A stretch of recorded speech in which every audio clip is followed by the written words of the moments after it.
жүрсің біздің бөлмеде? Ұйықтап жатқан шығармыз біз әлі? Ұйықтай беріңіз.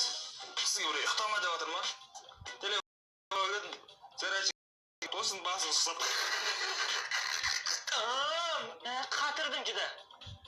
Бұл саған ерлі-зайыптылардың бөлмесі. Мал қора емес бұл саған. Есік қағып көр бұдан кейін. Қой, жеңше, өз жерден қайтшы. Кеше ғана ағаммен қырылып жатыр. Ойбай, ажырасам деп.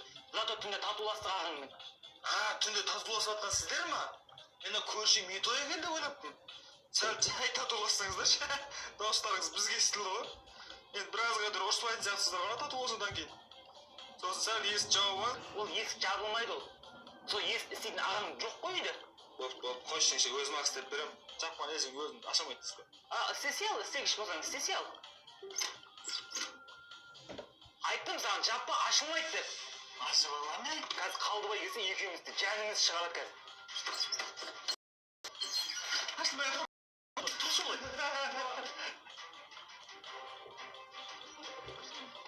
Қалдыйба. Ойнамаш, қалды, ашы. Қазір ашылайын деп жатыр. Артур, мен өзім ашам. Ой, жаппа деймін ғой, қалдыйба бұл есік саған. Білесің ғой, істемей тұратын. Райхан әпше келді, ауылда шай қойшы. Мына не жатыр біздің бөлмеде?